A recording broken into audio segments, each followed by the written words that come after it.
नमस्कार, prime debate देख रहे हैं आप। आपके साथ मैं हूं दीपक व्यास। राजस्थान में सरकारी कर्मचारियों के लिए शुक्रवार को राहत भरी खबर आई। खबर यह थी कि सरकार ने तबादलों पर से 5 जुलाई तक रोक हटा दी है, लेकिन आदेश सामने आया तो प्रदेश के तकरीबन 8 लाख सरकारी कर्मचारियों में से करीब करीब 3 लाख कर्मचारियों की खुशी कुछ ही देर में काफूर हो गई, क्योंकि शिक्षा विभाग में 3rd ग्रेड टीचर और चिकित्सा विभाग के कार्मिकों के तबादलों पर प्रतिबंध अगले आदेशों तक लागू रहने वाला है।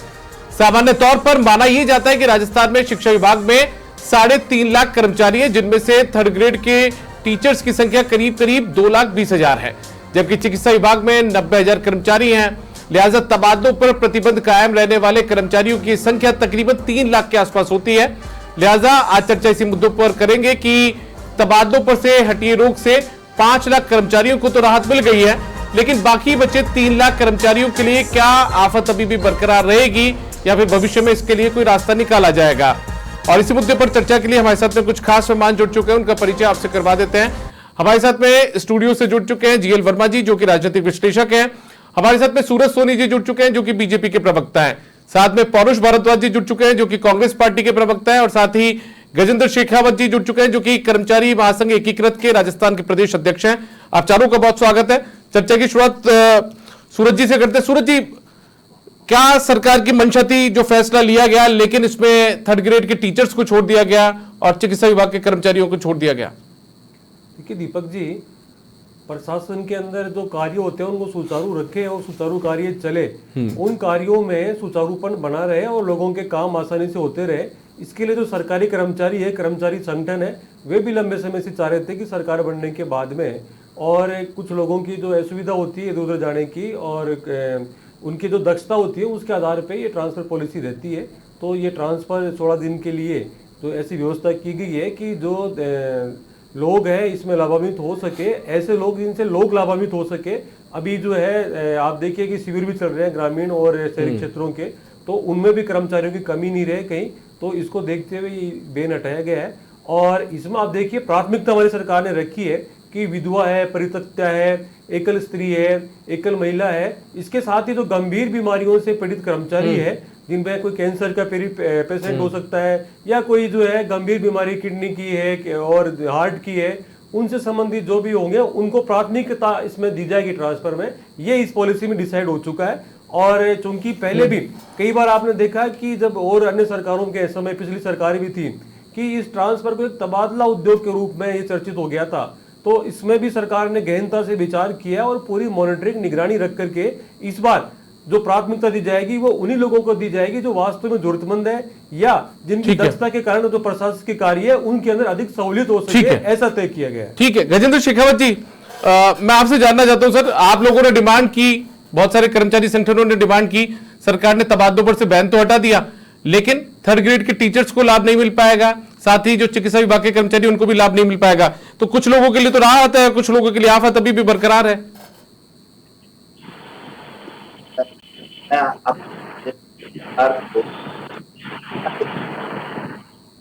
स्थानांतरण खोले, परंतु खोले तो इनके लिए खोले और चिकित्सा विभाग में नहीं है, परंतु जो पिछले 9-10 साल हो गए अभी तक इनका स्थानांतरण कोई सोच ही नहीं रहा। तो ये क्या व्यवस्था है, क्योंकि तृतीय श्रेणी की शिक्षक भी तो कर्मचारी है। दूसरी तरफ जिस स्थानांतरण खोले गए हैं, आप देख रहे हैं कि इसमें एक तो डिजायर प्रथा चलेगी। डिजायर प्रथा का मतलब है कि जो हुआ विधायक हो चाहे हरा हुआ प्रत्याशी हो, होना पार्टी का चीज, तो उनके लिखवा के उनके पीछे पीछे घूमो, क्योंकि राजस्थान का कर्मचारी किसी पार्टी से, राजस्थान का कर्मचारी राजस्थान की सरकार के लोक कल्याणी कार्यों को जनता तक पहुंचाने का काम कर्मचारी करता है और कर्मचारी के लिए कोई भी सरकार बने वो बरोबर हमारी है। तो उसके बावजूद भी हम कई दिनों से सोच रहे हैं कि स्थानांतरण खुलेंगे, और जब खुले हैं तो अब दूसरी परेशानी है कि लोग उनके विधायक के घर घूमेंगे, कभी नेता के वहाँ के जिला अध्यक्ष है वो है। तो ये स्थिति बहुत दिनों बनी हुई जब से ये 2 बार प्रमोशन पहले स्थानांतरण खुले। तीसरी बात ये कि स्थानांतरण की जो के लिए ये कह रहे थे पॉलिसी, परंतु जिसका पावर है उसका स्थानांतरण है, ये भी देखने में आएगा।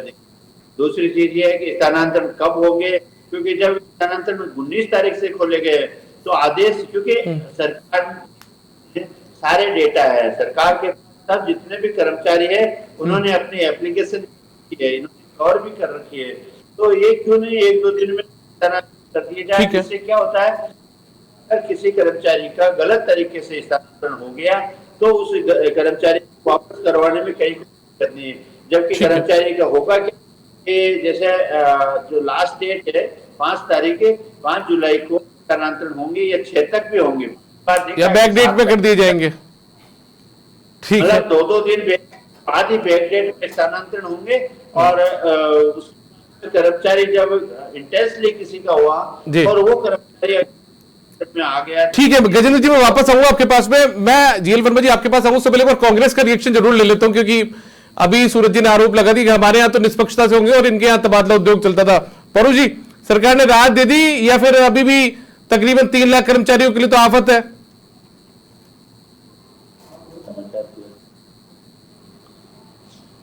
आपकी आवाज नहीं आ रही है परू जी मेरे पास। दीपक जी देखिए, मैं कहना चाहूंगा कि इस समय आज की डिबेट जिस सब्जेक्ट पे है उसमें कांग्रेस पार्टी के पक्ष से ज्यादा महत्वपूर्ण उनका पक्ष जानना ज्यादा जरूरी हो जाता है कि जो सरकार के इस निर्णय से प्रभावित होंगे। मैं आपको 10 सेकंड की एक क्लिप सुनाना चाहूंगा, मैं उसके बाद अपनी बात शुरू करूंगा। शिक्षक और चिकित्सा कर्मियों के स्थानांतरण पर बैन लगाया गया है, ये न्याय संगठनीय माननीय मुख्यमंत्री से मांग करते हैं। ठीक है, अब आप बता दीजिए, मुझे पता नहीं लग रहा है परू जी, आप बता दीजिए मुझे, मैं बात मान लूंगा आपकी। मैं इस बात को कहना चाहूंगा कि मैंने अभी आपको जो स्टेटमेंट सुनवाना चाह रहा था वो विपिन प्रसाद शर्मा जी हैं, जो कि राजस्थान प्राथमिक एवं माध्यमिक शिक्षा संगठन के प्रदेश अध्यक्ष हैं। उनका कहना था कि देखिए तृतीय श्रेणी अध्यापक और जो चिकित्सक हैं ये दोनों देखिए कि समाज के महत्वपूर्ण पिलर होते हैं। और मैं अपनी तरफ से इस बात को ऐड करना चाहूंगा कि देखिए भारतीय जनता पार्टी सदा सनातन की राजनीति करती है और सनातन के अंदर जो है गुरु को, शिक्षक को भगवान का दर्जा दिया गया और डॉक्टर को तो हम भगवान का दर्जा देते ही हैं। और देखिए भारतीय जनता पार्टी ने अपने निर्णय में जब कर्मचारियों को छूट देने जा रही थी, सरकार अपने से राहत देने जा रही थी, तो सबसे पहले इन्हीं 2 वर्गों को छोड़ा गया। अब देखिए सरकार कितना मतलब कितने हल्के स्तर की बात करती है, कितना मतलब हल्का एक्सक्यूज दे रहे हैं, बोलते हैं कि बोले साहब है ना, अगर हम टीचरों का तबादला कर देंगे तो हमारी प्रशासनिक व्यवस्था चरमरा जाएगी। दीपक जी, क्या सरकार से यह सवाल नहीं पूछा जाना चाहिए कि जब आप लोग विपक्ष में थे तब आप तबादला नीति पर भी बड़ी बड़ी बातें किया करते थे और आप तृतीय श्रेणी अध्यापकों के तबादले के लिए भी आप बातें किया करते थे, परंतु आज जब आपकी सरकार आई तो आपके पास कोई नीति नहीं है। आप वही डिजायर्ड सिस्टम जिसको लेकर के आप पिछली सरकारों पर आरोप लगाया करते थे, आज आपके पास वापस आप उसी तरीके से करने के लिए जा रहे हैं। और आप इस बात को कह रहे हैं बोले कि साहब हम जो है सामाजिक स्तर पे जो है लोगों को बड़े बड़े राहत प्रदान करेंगे, जिसमें विधवा होगी, कोई महिला एक महिला होगी या जो 2 पति पत्नी अलग अलग जगह नौकरी करते हैं उनको हम एक जगह लेके आएंगे। तो मैं सरकार से पूछना चाहूंगा कि क्या आप इस नीति को पहली बार लेके आ रहे हैं? नहीं, ये नीति पहले से थी, आप चाहते तो आप इसको नीति को कब की लागू करें। ठीक है परू जी, मैं वापस आऊंगा आपके पास में, अब मैं जीएल वर्मा जी का रुख करूंगा, मेरे साथ स्टूडियो में मौजूद है सर, मैं वापस आऊंगा परू जी, वापस आऊंगा आपके। जीएल वर्मा जी मेरे साथ स्टूडियो में मौजूद है, पहले मैं सर मैं इनकी प्रतिक्रिया भी लेना चाहूंगा, बहुत देर 10 मिनट से सुन रहे हैं सबकी बातें। जीएल वर्मा जी, आपकी पहली प्रतिक्रिया, जो ये राहत दी गई है या फिर उन कर्मचारियों के लिए जो लगातार उनके लिए आफत बनी हुई है, क्योंकि हर कोई कह रहा है कि सियासत तो कर रहे हैं आप, तबादला उद्योग की बातें कर रहे हैं, लेकिन कर्मचारियों के बारे में कुछ नहीं सोचा गया। देखिए, ये जो तबादलों का विषय है ना, ये हमेशा विवादों में रहा है जी, क्योंकि कभी भी तबादले जो होते हैं वो एक नीति के तहत नहीं हो पाते हैं, क्योंकि जो रूल्स एंड रेगुलेशन से तो हमेशा काम चल सकता है लेकिन वो नहीं चल पाता है। आप देखिए, मैं तृतीय श्रेणी शिक्षकों की बात कर रहा हूँ कि 1 अनार 100 बीमार वाली बात है कि सब अपने घर जिले में आना चाहते हैं। अब वो इतने सारे टीचर्स हैं मोस्टली जयपुर के आसपास के ज़िलों के, और अगर वो वहाँ से यहाँ आएंगे तो वहाँ कौन जाएगा? तो ये जो पहली पोस्टिंग की जो समस्या है ना, ये वहीं से चालू हो जाती है, तबादलों की जो है समस्या, जब पहली पोस्टिंग होती है। और सरकार ने पहले ही 1 महीने पहले से ही जो है ना इस पे चालू कर दिया था काम। आप राजनेताओं से अगर बात करोगे तो पता चलेगा कि 1 महीने से उनके यहाँ लिस्टें बनना चालू हो गई हैं। जो पॉलिसी है वो एकल महिला और जो है बीमारी के कारण वो हमेशा से चली आती है, और इतना तो संवेदनशील सरकारों को होना ही पड़ता है। लेकिन सरकारों को, क्योंकि जनता का ध्यान रखना पड़ता है, जिनके वोट लिए हैं वो सभी एक मिक्स ये वस्तु स्थिति है, जिसको कि जो है ना नेताओं को ज़्यादा जोर आएगा, क्योंकि वो ओबलाइज कम को कर पाएंगे और नाराज ज़्यादा होंगे। लेकिन झील वर्मा जी, एक बड़ी बात यह भी है कि आपने, ठीक है, प्रदेश में एक मोटा मोटा आंकड़ा जो 8 लाख कर्मचारियों का है, उसमें से 2,20,000 के आसपास थर्ड ग्रेड कर्मचारी हैं, बड़ी संख्या में है। ऐसे में उनको आप यदि पॉलिसी नहीं बनाकर, यदि आप उनको एक तरीके से उनको तबादलों की राहत नहीं दे पा रहे हैं, दूसरी तरफ 2018 में लास्ट टाइम इनके तबादले हुए थे जैसी जानकारी है, तो लंबे टाइम से ये लोग भी तो इंतजार कर ही रहे थे पिछले 8 साल से। देखिए, जो इनके जो अपॉइंटमेंट्स होते हैं ना थर्ड ग्रेड टीचर्स के, ये एक जिला विशेष के लिए होते हैं। जैसे ही उस जिले को छोड़ के अगर वो शिक्षक दूसरे जिले में जाता है तो वहाँ की जो सीनियरिटी है वो भी उसको छोड़नी पड़ती है। तो जब वहाँ उस जिले के लिए पोस्टिंग हुई है तो इतनी जल्दबाजी में दूसरे जिले में उनको लाना, फिर वहां जाएगा कौन? समस्या ये है, मैंने आपको बताया ना कि हर एक आदमी शहर में रहना चाहता है और अपने गृह जिले में रहना चाहता है। तो जो दूर के जो जैसलमेर या आप जो है ना इधर बाड़मेर या दूसरे जिले हैं, वहां से आप ले तो आओगे, लेकिन वहां भेजोगे किसको? ठीक है, समस्या बड़ी है। ठीक है गजेंद्र जी, एक बड़ी समस्या ये है, उस जिले के लिए नियुक्ति होती है तो सरकार भी इसमें क्या करे, इसलिए तृतीय श्रेणी शिक्षकों को तबादलों पर जो प्रतिबंध लगा हुआ था उसको कायम रखा गया।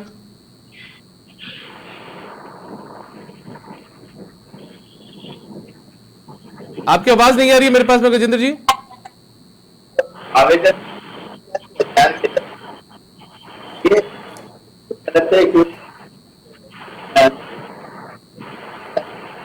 गजेंद्र जी, आपकी आवाज नहीं मिल पा रही है मुझे, प्रॉपर आपकी आवाज नहीं मिल पा रही है।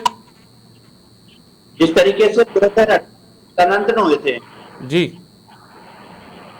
तो सीनियरिटी के इस तरीके से स्थानांतरण, आपकी आवाज नहीं मिल पा रही है सर, कोई टेक्निकल इशू है। ठीक है, पौरुष भारद्वाज जी, अभी आपने जीएल वर्मा जी को भी सुना, जब थर्ड ग्रेड टीचर्स की बात की जा रही है कि ठीक है वो भी इसी समाज का हिस्सा है, 2,20,000 के आसपास उनकी तादाद है, लेकिन उसी जिले के लिए यदि उनकी भर्ती हुई है तो ऐसे में प्रॉब्लम तो सरकार के सामने भी होगी, आपकी सरकार के सामने भी रही होगी। आपकी सरकार ने भी थर्ड ग्रेड टीचर्स के तबादलों पर से प्रतिबंध नहीं हटाया था। देखिए दीपक जी, अगर हम हमारी स्थिति से सरकार की तुलना करते हैं तो आपको पता है कि हमारे समय में कोरोना जैसी विभत्स बीमारी हमारे सामने थी और केंद्र सरकार ने भी इस बात को कहा था कि जब टीका, पहले तो कोरोना आया, उसके बाद में उसकी राहत सामग्रियां बटी, उसके बाद में उसका टीकाकरण हुआ, उसके बाद भी केंद्र सरकार के द्वारा बाकायदा इस बात को कहा गया कि अभी कोरोना गया नहीं है, कोरोना जारी है। और कोरोना की समाप्ति की पूर्ण घोषणा जो है केंद्र सरकार के द्वारा 2024 में की गई। आप इस बात को जानते हैं। और दूसरी बात देखिए, हमारी आपत्ति इस बात पे नहीं है कि आप तबादले करिए ही, हमारी आपत्ति इस बात की है कि एक राजनीतिक दल जो होता है वो जनता की नजर में विश्वसनीय होता है, उसको विश्वसनीयता बनाए रखना एक राजनीतिक दल का धर्म होता है। अब भारतीय जनता पार्टी का घोषणा पत्र उठा करके देखिए, इनको ये आज जो प्रैक्टिकलिटी इनके सामने आ रही है, आज जो प्रॉब्लम ये लोग फेस कर रहे हैं या फिर जो सबके सामने अपने बहाने बना रहे हैं, तो ये क्या उनको, जब इन्होंने अपने घोषणा पत्र में इस तरह का वादा किया तो क्या इनको तब ये चीज ध्यान थी इनको? पर इनके द्वारा जिस प्रकार से तमाम तरीके से राज्य की जनता को भ्रमित किया गया, तो उसमें एक मुद्दा यह भी था कि इन्होंने तृतीय श्रेणी अध्यापकों को हमारे खिलाफ भड़काया और इन्होंने उनके वोट हासिल किए और आज जब उनको वापस रिटर्न करने का मौका आया तो सरकार अपना पल्ला झाड़ दी। दूसरी बात, मैं आपसे एक बात और कहना चाहूंगा। देखिए, मैं आपसे इस बात को कह रहा हूं कि ये आज ही तबादला उद्योग लाने की या आज ही तबादला उद्योग वापस से शुरू करने की आवश्यकता क्या पड़ी? दीपक जी, हमें इस पे भी चर्चा करनी चाहिए। हमने इस बात पे चर्चा की कि सूरज जी जवाब दे रहे हैं, सूरज जी जवाब दे रहे हैं, सुन ली उन्होंने बातें। मैं इस बात को कह दूं कि देखिए आज इस सरकार का राजनीतिक संदेश क्या जा रहा है। आज पूरी तरह सबको पता है कि पर्ची सरकार है, चलिए ठीक है, प्रशासनिक अधिकारियों के, ठीक है पौरुष जी, ठीक है, पौरुष जी देखिए डिबेट से भटकेंगे, आप किसी को पर्ची सरकार कहेंगे, ये कहेंगे होटल से चलने वाली सरकार थी, देखो दूसरी चीजों में जा रहे हैं हम लोग। ठीक है सूरज जी आप देखिए, इनको शांत कीजिए। हाँ पौरुष जी शांत है। देखिए, ऐसा है कि हमारी सरकार ने पहले भी पॉलिसी बना करके और तृतीय श्रेणी के जो ट्रांसफर खुले थे किए थे और आवश्यकता अनुसार जहां जरूरत थी वहां किए, और हमारी सरकार ने 2018 में किए थे। उसके बाद में पूरे साल तक इनके एमएलए होटलों में भागते रहे जब कोरोना नहीं था, जब नए नए 56 तरह के पकवान खा रहे थे, कोरोना नहीं था। और आपको 2 घटनाएं बताऊंगा मैं बिल्कुल शॉर्ट के अंदर। 21 अप्रैल 2021 को शिक्षक नेता जब मिलने गए गोविंद सिंह डोटासरा, तो शिक्षा मंत्री थे उस समय के, तो उन्होंने उनसे बदतमीजी की। आज इनको बात जा रही है कि गुरु का सम्मान किया जाए और उनको यह कह दिया जो प्रसिद्ध है उनका पूरे राजस्थान के अंदर कि क्या नाची का बड़ा समझ रहे, क्या तुम्हारी हिम्मत कैसी मेरे घर पे आने की, कार्रवाई करूंगा। तो इस तरीके से अपमानित किया गया, डराया गया। 2 अध्यापक उसमें से बीमार हो गए। दूसरी घटना नवंबर 16, 2021 की बिरला सभागार के अंदर शिक्षक सम्मान समारोह किया जा रहा है। वहां शिक्षकों को राजस्थान के मुख्यमंत्री अशोक गहलोत ने यह पूछा कि हमारी सरकार के अंदर किसी को पैसा देना पड़ रहा है क्या? एक साथ पूरा बिरला सभागार गूंज उठा कि हाँ हम देते हैं पैसा। तो उन्होंने तुरंत दिखा कि तो बहुत खेदजनक बात है, ये पैसा दिया जा रहा है। तो पैसा कौन ले रहा था? तो वो जो तबादला उद्योग चल रहा था, उस तबादला उद्योग का पूरा अध्ययन हमने कर लिया है और सबकी लिस्टें बनी हुई है कि किस तरीके से कौन उद्योग में लगा हुआ था, उनके खिलाफ कार्रवाई भी की है और करते जाएंगे। साथ ही हमारी सरकार जो बातें कर रहे हैं ना कि पहले से ये मापदंड बने हुए थे, हम कब मना कर रहे हैं, ये मापदंड तो थे, लेकिन पारदर्शिता के साथ में लागू करना एक अलग बात है। तो हमारी सरकार ने ये अब की बार पहल की है कि पूरी तरीके से जैसा पहले भी किया था, परित्यक्ता, विधवा है, गंभीर बीमारियों से ग्रसित है, उनको प्राथमिकता देंगे। और इस तरीके की प्राथमिकता तो हमेशा दी जाती है, जैसे जेल वर्मा जी कह रहे हैं। छोटी सी बात और रख दूं, ये जो 3rd ग्रेड की बात कर रहे हैं, इसकी भी पॉलिसी बन रही है। अभी आपको पता है कि मौसमी बीमारियां चरम पर है, तो ऐसे में एक साथ में जो स्वास्थ्य विभाग से जुड़े हुए लोग हैं उनका ट्रांसफर करना, मैं समझता हूं सूरज जी तो 90,000 कर्मचारी है चिकित्सा विभाग के, तो उनका भी करेंगे। 3rd ग्रेड टीचर्स का बड़ा मुद्दा है, 2,20,000 है उनकी संख्या। 3rd ग्रेड का भी होगा, लेकिन पॉलिसी बनेगी पारदर्शिता के साथ। पौरू जी ने भी कहा आप लोगों ने उनके वोट बटोरने के लिए बड़ी बड़ी बातें की, सरकार के खिलाफ आप लोगों ने उनको भड़काने का काम किया था। नहीं, हम किस बात के लिए भड़का रहे थे? वो तो खुद ही नाराज है। जब आप देखिए शिक्षा मंत्री धक्के मार रहा है, कभी कह रहा है कि मुर्गे बना दूंगा, कभी कह रहा है गोदाम का बड़ा समुद्र क्या गया, कभी मुख्यमंत्री ठीक है, तो वो तो खुद ही जो है भड़के होते हैं। ठीक है, मैं पौरू जी आपके रिएक्शन के लिए आ रहा हूं। जेल वर्मा जी, ये सरकारें कोई भी रह जाए, क्या इस आरोपों से, तबादला उद्योग के जो आरोप लगते हैं, इससे अछूती रह पाएगी क्या कोई भी सरकार, चाहे ये सरकार हो चाहे वो सरकार हो? बिल्कुल रह सकती है। मैं आपको एक उदाहरण दूंगा कि केंद्र सरकार में भी 2 विभाग हैं, एक नवोदय विद्यालय और एक केंद्रीय विद्यालय। वहाँ की ट्रांसफर पॉलिसी आप देखिए, टीचर को जो है ना एक स्टेशन पे रहते हुए जो है ना पॉइंट्स मिलते हैं और बाकायदा कंप्यूटराइज्ड वो मामला है कि आपने कितना रह लिया है और कोई डिफिकल्ट पे रहने वाला उसको कितने नंबर हैं, तो ऑटोमेटिकली जो है ना अगर उसके ज़्यादा नंबर हो गए और ये इसको जो है ना कम है तो इसको जाना पड़ेगा और वो आएगा। तो सरकारें चाहे तो सब कर सकती है। एक मैं आपको उदाहरण दूं, टीचर्स के मामले में कर्नाटका में बहुत अच्छा काम हुआ इस बारे में। वहाँ ये रोज़ की ये ट्रांसफ़र की समस्या नहीं है टीचर्स को लेके, क्योंकि वहाँ स्थिति बहुत क्लियर है टीचर्स को कि ये पॉलिसी है, उसी अनुसार ट्रांसफ़र होगा।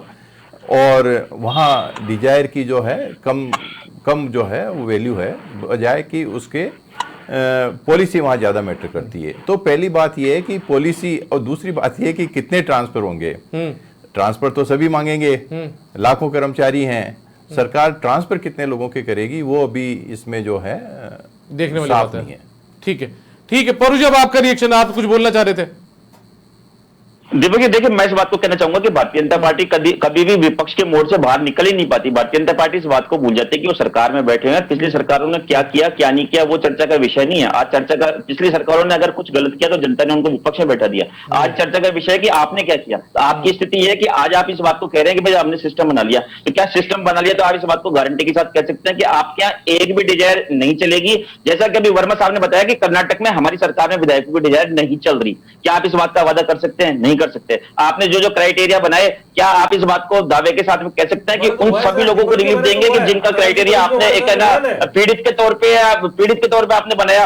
आप नहीं दे सकते। आप सबसे बड़ी बात तो यह कि आप लोग इस बात को चाहते नहीं, और आप भी इस बात को जानते हैं कि आप तो सिर्फ एक राजनीतिक संदेश देने का प्रयास कर रहे हैं कि आपकी सरकार में जनप्रतिनिधियों की चलती है, जो कि वास्तव में नहीं चलती। आप भी इस बात को अच्छी तरह जानते हैं। आपको सिर्फ विधायकों को आपने लॉलीपॉप दिए कि इस माने बेचारे आपके विधायकों की कुछ पूछ हो जाएगी, कुछ कार्यकर्ता पीछे जाएंगे, कुछ पार्टी के लोग पीछे जाएंगे, कुछ जनता पीछे जाएगी, लेकिन आप लोगों के आत्मघाती कदम साबित होगा, क्योंकि आपके यहाँ पे नौकरशाही हावी है और आपके जनप्रतिनिधियों के कहने से तबादले नहीं होंगे। ये बात मैं आपको आज भी कह रहा हूं। ठीक है, स्थिर सरकार है सर, हमारी सरकार बिल्कुल स्थिर है। ऐसी सरकार नहीं कि 4 वाहन निकल करके भाग रहे हैं जैसलमेर के होटल में और 5 निकल के रिसोर्ट में जा रहे हैं, और आपने जो लूट की छूट दे रखी है आपके विधायकों को नहीं, आपने पदाधिकारियों को लूट की। बाबूलाल कौन था? पूरा आरपीएस आपने जो है भ्रष्टाचार की भेड़ चढ़ा दिया माध्यमिक शिक्षा बोर्ड को।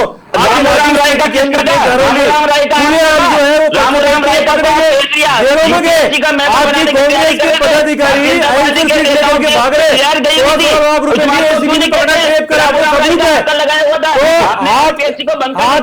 आरसी क्या, पढ़े लिखे को फारसी क्या?